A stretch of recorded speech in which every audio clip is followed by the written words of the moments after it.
This podcast is supported by listeners like you. We're grateful for your tax-deductible donation at newthoughtphilly.org or the link in the episode description. A practical prayer is a prayer that works. These discussions between Reverend Bill Marcioni and Carol Lawrence dive into the details of how it works and how to work it. Reverend Bill is a New Thought minister and the author of Practical Prayer for Real Results. Your new life begins with a new thought. Carol Lawrence is on a spiritual quest, finding the New Thought teaching after decades on the pulpit in 3 different traditional denominations. I've got some questions. Together, they're exploring the philosophy and activities that come together from many of the world's religions to create the practical spirituality that is New Thought.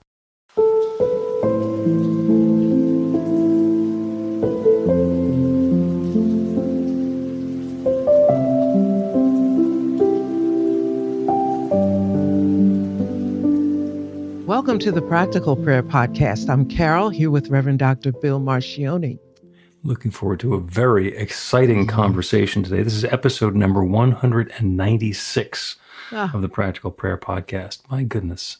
It's like edging towards 200. Like, It'll really? be 200 in a minute. It'll be 200. Yeah, we're like right up to that now. And no shortage of exciting, interesting, fascinating, and perhaps challenging topics, because you picked one off the money. Yeah. Which I think is perhaps right on the money. Right on the money. So what's the topic today? Well, the topic is, what's on the money is In God We Trust. And let me tell you how I got to that. Okay. It's like everything that we're going through right now in our country that nobody wants to talk about, because we whatever. But I don't see how you can, because we feel about it. And I think talking about things helps to balance us and be able to really cope and navigate through all the crazy. But still there are, there's this thing, you don't talk about it. But I feel like sometimes a sense of responsibility or no, let me put it this way. One of my favorite questions is, Spirit, what is mine to do right now? And I really honestly wait to get a response, and I always do. So it just came to me, In God We Trust. And I thought, I don't know about this. I don't even see how this fits in. However, as you said, everything is about money. Everything. I mean, the upsetness is about the money. That's what's really going to turn the tides on this. We know that, right? As the moral issues will definitely take a backseat, as they already have. Money drives the bus. Yep. And so I'm thinking about that. Whether we like it or not, that's just the way it goes. So I'm thinking, okay. And then I said, what's on the back of the money? In God We Trust. Now, here's my question to you, because I couldn't begin to trust my answer. How long has that been on the money? In God We Trust. Now, I was going to specifically ask Google, but the idea is that I don't know if we ever remember a time when it wasn't there. So, I certainly don't. Yes. I certainly don't remember a time that it wasn't there. So that In God We Trust has been passed down from hand to hand millions of times in gajillions of situations. It's like bombarding the universe with saying, whether we know it or not, or believe it or not, In God We Trust. And we just keep on saying that. And I'm saying that it matters, because a lot of times we're doing things or saying things that doesn't matter to us, but the energy picks it up and the universe takes over, and you don't know what's happening to it. You're not aware of it, correct? Mm-hmm. And not necessarily, no. Not necessarily. If you're not on the side of the street of spirituality, you're almost guaranteed not to know, right. or be it. But it's still happening. And so I thought, hundreds of billions of times we have said, In God We Trust. Whether you read the money or not, we've said it, we've held it, we've honored it. Most people are carrying it around all the time. All the time. It's up on your wall. You give it to your children. It is a part, it's almost like a part of, it's breathing. It's almost like breath because it's everywhere and it's always been. Maybe, just maybe, there's something that's going to kick in from that, and probably always has. But I stay away from the scary stories, just enough just to know what's going on, right? But I look at the stocks, I look at this, and I'm thinking, okay, this thing is getting tremendously ugly, and people are being afraid. And then it came to me, how often, without even knowing, over this, as long as have we been saying, in God we trust, even if it's just touching the money, or exchanging it with something at a store. Do you know what I'm saying? I could go forever describing it. But if we look at it being from an energetic perspective, we have been saying this millions upon millions of times with our activity and so forth. So in these moments that seem to be frightening, in God we trust. Mm-hmm. That might be something to think about. Yep. And the insightful line of thinking there. And there are two different perspectives that I have on this. The first one is the metaphysics of writing down in God we trust on the money, and giving everybody something that they can fold up and carry with them and believe in. Because everybody believes that $1 is worth $1. So there's some discussion about, is $1 worth what $1 used to be worth? But there is that intrinsic inherent belief that this thing that I'm carrying around has value. And on there is that saying that I'm trusting the infinite. And I would have to go back and research when that got onto the money. My suspicion is real early on. Mm-hmm. And my suspicion is that it was sort of maneuvered into place by one of the guys who was also a Mason, because there's a lot of Freemasonry sort of symbols also on the back of the money. Like, we don't have a lot of pyramids here in the United States, but there's a pyramid on the back of the dollar bill. Along with that interesting eye, and the section of the pyramid that's missing. So there is a lot of meaning and intention that's put behind that. By people who came to this with a very metaphysical perspective, and an understanding of things that are visible as well as things that are not visible. And saying, in God we trust, and laying that as a claim, staking our claim there, in God we trust, and the rest of this is going to come together, gives us a foundation for belief without saying what the God is, or what church the God goes to, or anything else. I think, God is a 3-letter word that means infinite creative power that creates everything, including me and each of us. It's easier to say God. And so that is that's the uplifting part of it. There is a possibility that something is unfolding that is as good as any of us can possibly imagine, and even better. And then on the cynical side of that, recognizing that there is that one infinite creative power that we call God, that began with nothing other than itself and infinite substance and energy, which it then began sharing, whether it was itself saying, let there be light, and creating the light out of itself, or in the case of the Big Bang, exploding and starting to react and evolve, and everything that exists everywhere has come about from that one. It is that one. And understanding that there are billions of galaxies and billions of stars and solar systems in each of the galaxies, and they're very likely to each of them have planets.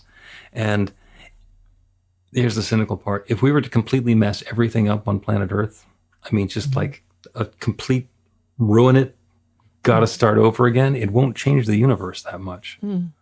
So on that cosmic scale, that divine unfolding is still going to be happening. It might be rather unpleasant, uncomfortable, or unsustainable for us. But that's the nature of the infinite creative process. It can create anything. It creates stuff that we describe as good and more good and more good. And it can create stuff that we describe as, this sucks.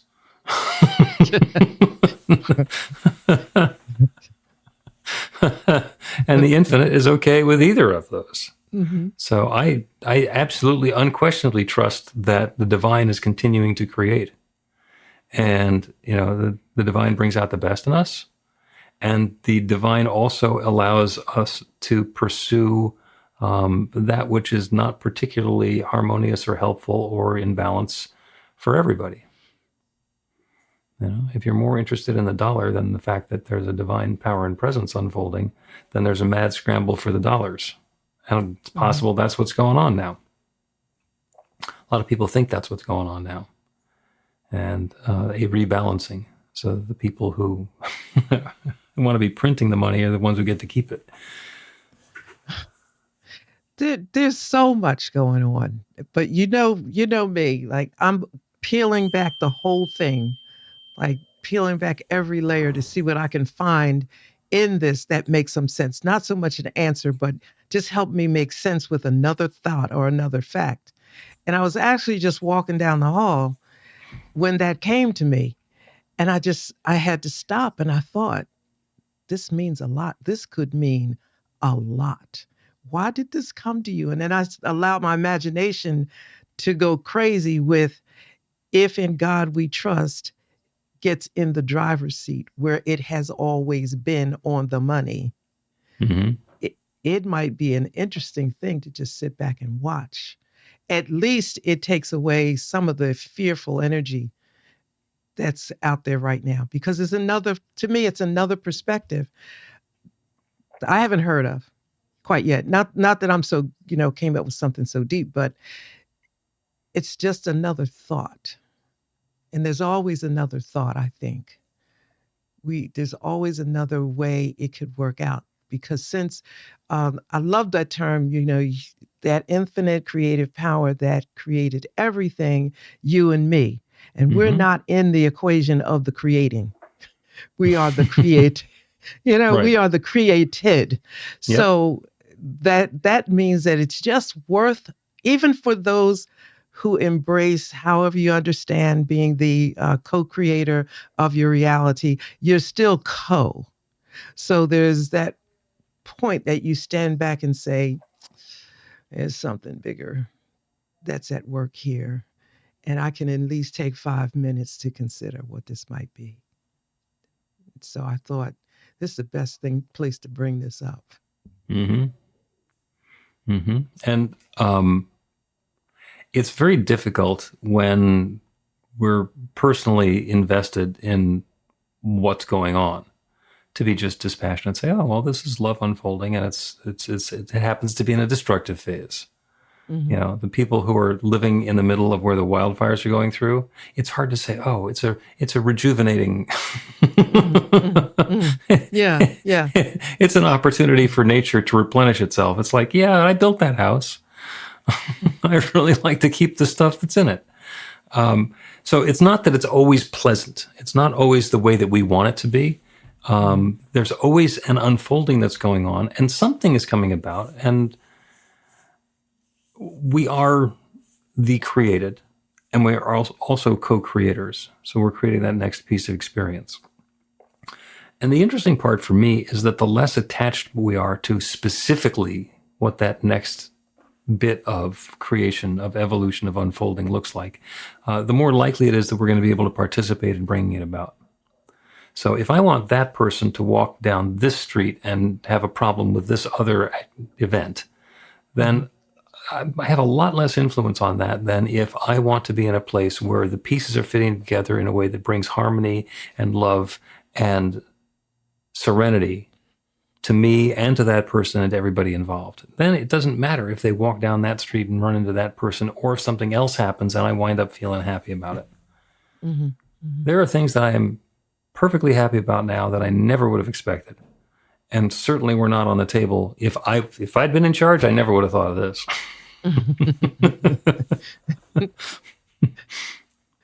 Yeah.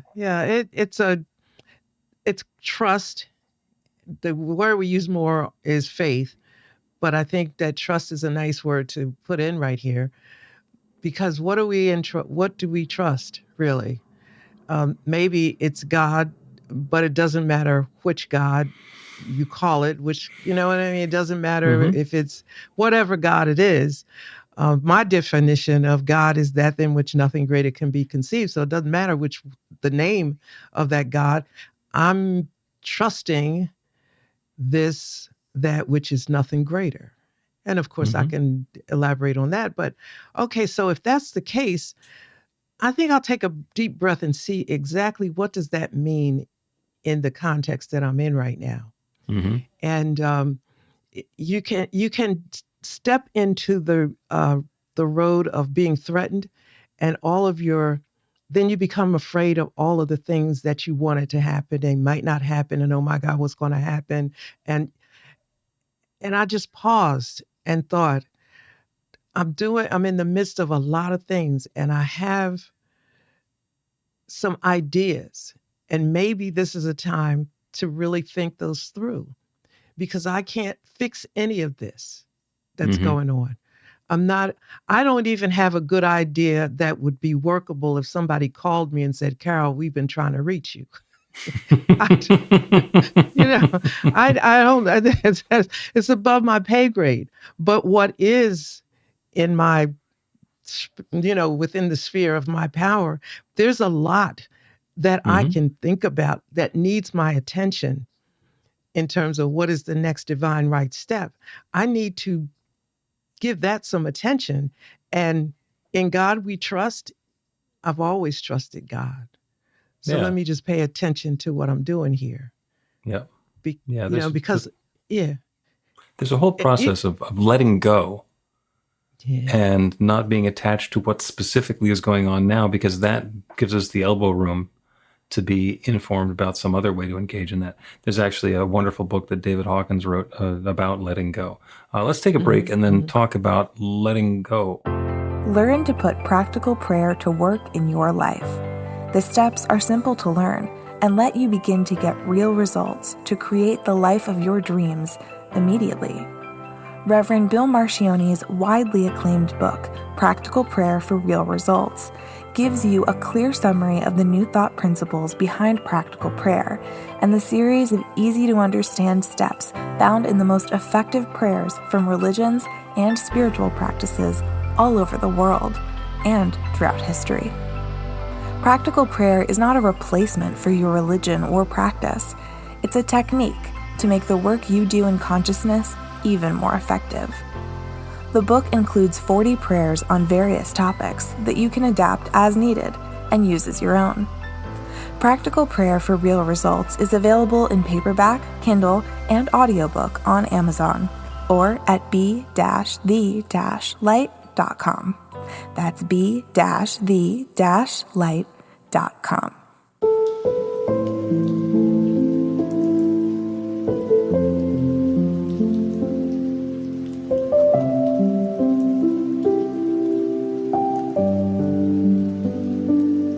Welcome back to the Practical Prayer Podcast. I'm Carol, here with Reverend Dr. Bill Marcione. We're talking about In God We Trust, the pithy line on the back of the money, or in some of the money it's on the front, like coins, but it's on all of it. And we're talking about the divine creative power and presence that creates everything, and the fact that we're all carrying that around with us all the time, that idea of In God We Trust. And we got to, going into the break, was the notion of becoming unattached, of letting go. And I referenced Dr. David Hawkins' book, Letting Go. And he says that what happens is there's an event, and we have a thought about the event. Like, oh my God, the stock market is tanking. And then we have a feeling about the thought. And like, I'm going to lose the 401k. I'm not going to be able to retire. I'm going to have to be a greeter at Walmart or whatever. And so we have that feeling, that fear that comes up. And then everything that happens after that is trying to fix things so that the feeling goes away. And he says that in letting go, when the feeling comes up, just stay with it. Like, yep, that's what I'm feeling about this. Don't go to the secondary feeling or the tertiary thought or the rest of it. Don't chase it down the rabbit hole. Just be there with the feeling. Okay, yeah, this thing has happened. It makes me feel fearful. And I'm just going to stay with the fear. And interestingly, what happens is you stay with the fear and it runs its course. And then you get back to a place where you're just there the way you were beforehand. And you're able to engage in the actual situation in a way that's not just about the fear. Mm-hmm. Mm-hmm. It's like coming to that point of reality. You wake up to, okay, this is what's going on. This is what I can do and can't do. Mm-hmm. Again, what is mine to do? And so since I cannot influence this in any meaningful way, hugely meaningful way, back up and see what it is you can do, because we can spend our energy and our mental, what do you call it? The investment of our mental energy until we're at the point of exhaustion. And I don't think that is helpful at all. It isn't helpful. It doesn't change anything. Mm-mm. It doesn't change anything. And, by letting go of, okay, these are all the things that are going on, and, feeling I have to react and take a stand against that person or this activity or that policy or this thing, by letting go of our attachment to whatever that fear that came up is, we can open ourselves up to guidance. Maybe there is something for us to do. Maybe there's a step to take. Maybe it's exactly what we thought it was going to be, and maybe it's different. Maybe it's something we had no idea about. Maybe it's so off base and, out of the range of normal consideration that we would never have thought of it. But every time one of those things comes up that we get to let go of, it is an opportunity to open our awareness to something different and something bigger. Exactly. Damn it. Exactly. Well, no, but it's damn it in our favor, because that word opportunity is an amazing word. I shared with you that I would walk in the community, for whatever, 3 miles my walk was or whatever. And it suddenly got close to the time of the election, and the whole doggone little town I lived in turned red. And I didn't know it was like that. So suddenly I'm scared. I'm scared to walk. Okay, so fast forward, we know where we are now. And so I was on my way somewhere this weekend, and I drove down what is our little main street, the Starbucks street and there were protesters out. And I thought, well, now look at this. This whole red town now. There's a splash of color here now. Oh, wait a minute. And I no offense intended, but there weren't enough out. It just, I said, either you guys are not organized, or it's not enough people here to make a difference. I'm used to Bernie, my guy Bernie. He's pulling them in by the hundreds of thousands, right? Now here, if you collected the whole bunch of them that were there, you got 50, right? So here was my thought. What is mine to do? Nothing. This is not my fight. This is a red town. You got him. You fix this. Nothing is mine to keep going. And so it's just a lot of different things. I think is a lesson in every juncture of thought. Yeah, in this whole honk thing. If you agree. That's your participation for now, and perhaps there will be something that is yours to do in an upcoming phase. Now, you live in a beach town, and it is before the season, so your town changes a lot, like Memorial Day weekend, and the out of towners change the flavor of the neighborhood and the length of line at the Starbucks and all the rest of it. And your hometown's Philadelphia. Yes. So you're used to, if we're going to have a crowd, let's go down to Independence Mall and have a crowd. That's right. So then that's what I've been doing lately, and what can I do? It's just me going down to Independence Mall. And I've done it a couple of times now, and there's a lot of other people there, and they're marching around, and they have signs. Some of them are very entertaining. They have, they have chants that they do, which is currently very poorly organized. But it's getting better. They're getting their stuff together, and it's an exercise in flexing that spiritual, political, emotional muscle and get it moving some, and marching in front of the Starbucks in a little town, at the beach before the season may or may not be your thing, and that's okay. But don't judge it and say, that's never going to work. Say, that's not working for me right now. Yeah, no judgment. I just thought, isn't this interesting? Mm-hmm. Okay. And here's the other thing. We don't know what the end is going to be, what it's going to look like. We may have our ideas, but we don't know. The lessons are now. I feel like I'm collecting information so that at one point I'll look back on it, and I'm not talking about historically look back on it. This thing is not going to last forever. So I feel like I can turn around and look. And right now I'm saying, in God we trust, and I want to see.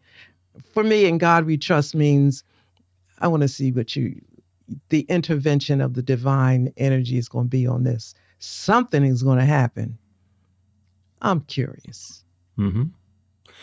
Well, at the risk of leaning too much on Starbucks, when you go into the Starbucks, when any of us go into the Starbucks or wherever it is that we're going in for a cup of whatever our preferred beverage is, we don't tend to tell the barista or the bartender or whoever's doing the cooking exactly how to make our drink. We say how we want it to taste. We set an intention for the flavor and allow that flavor to come into our experience. That's the prayer that we're going to do. Not on, here's the process that I want you to make my double frapp, calf, whatever latte with foam. Here's what I want the experience to be like for me. Let's see what that's like.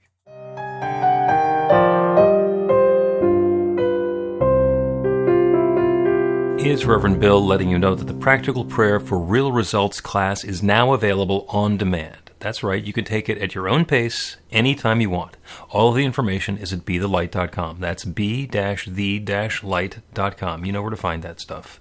The class is 5 lessons, broken down into 18 modules, and you can take them at whatever pace is comfortable for you. As you work through the process, it starts out with the theory, goes into the practice, there are experiential activities and exercises, and at the end of the program, you will wind up with an understanding of how practical prayer works, and a practical prayer for yourself that will work to create transformation in your life. And as you know, it works for everything.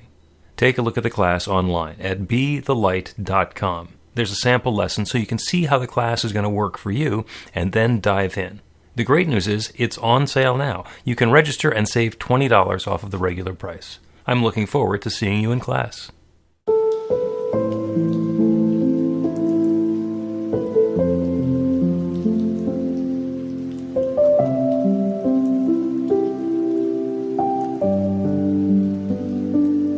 Welcome back to the Practical Prayer Podcast. I'm Carol, here with Reverend Dr. Bill Marcioni. A wonderful conversation about that spiritual statement from the back of the money, "In God we trust."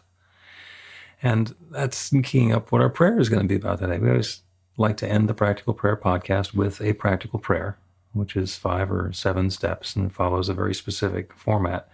And people periodically ask me, or they tell me that they can't use practical prayer because they are a fill-in-the-blank religion. This particular denomination or this particular teaching or this particular teacher or this, temple. And it's like, yeah, you can. It's just like the money can be used by anybody.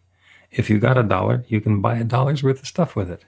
If you have an intention, you can use a practical prayer with whatever the idea is of the infinite, of that spirit of God is that you have in mind. And the money doesn't say. The money doesn't say, the other thing it says it's legal tender for all debts, public and private. It's not just for my church. It's for all of them. So in the same way that there is that one divine power and presence that's referred to in the money, there is that one divine power and presence that is the creative force behind everything that exists everywhere. So the prayer today, taking the inspiration from Starbucks, is not for things to go the way I want them to go. It'd be nice. It'd be nice if everything went the way that I said. Then again, I'd be responsible for how they're going. And if it didn't go exactly the way, if somebody got unhappy with it, then I'd be to blame. So rather than it being the way that I say it should be, we'll do the prayer for it coming out in a way that is the way that I desire. And not specifically, I want it to be that person, that thing, that car showing up in my driveway at a particular time. This is the feeling that I want to have. Starting with the feeling that I have now, what's the feeling that I want to have instead?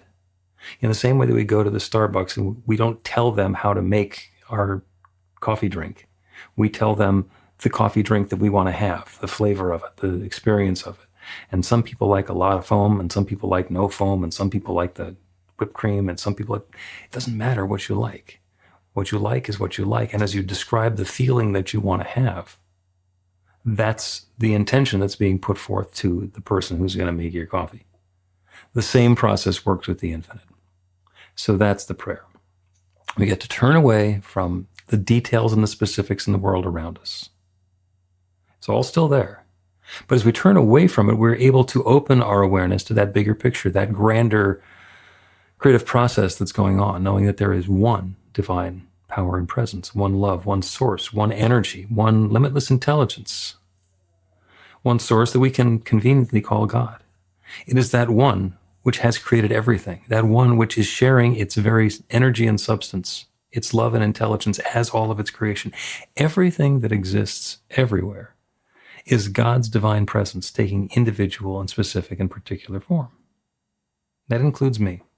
That includes each one who is listening to this prayer. We are each individualizations of that divine presence, and we are each endowed with and using that same creative power to activate the creative law, to create newness in our lives. So the claim that I make on behalf of each of us is that as we open to the experience, to the tone, the texture, the flavor of the life experience that we're desiring, not the specific, this person is going to do that, and this law is going to change, and that process is going to change, and this policy is going to go differently. Letting go of the specifics, opening up to the feeling, to the flavor, to the tone, to the texture of the life that we are desiring. Inviting that experience in, inviting that uplift of things fitting together in a way that is pleasing and harmonious, safe, comfortable, prosperous, loving, healthy, vital, joyous, connected, creative. Whatever feeling and experience that we are inviting in, the infinite creative power that creates everything is bringing the pieces together in a way that opens up the channel for that good to flow into our lives. And good and more good and more good shows up. And we don't need to control exactly how it happens. We are not responsible for the specifics of it. And just like at the Starbucks, if the blender breaks, they'll use a different blender. There's plenty of room for shifting and for accommodation, and for the good to unfold in perhaps surprising and unexpected ways. And I claim the good. I claim the good for each of us in our own way. And I know the law is already responding. It's already saying yes. This creative process is already underway. And so with a deep feeling of thanks for all the good already unfolding and still to come, I speak this word and release it into that creative law that creates everything. And I know that now it is creating this. And I let it be. And so it is.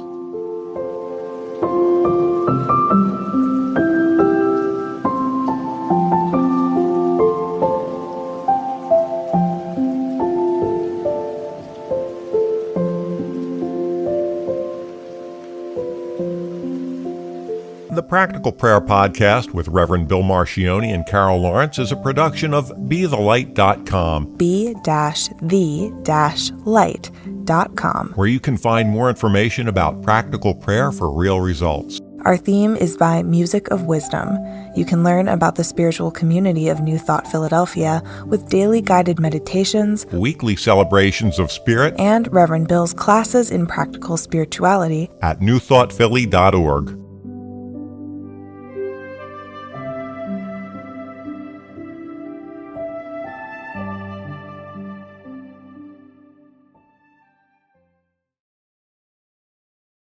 This podcast is supported by listeners like you.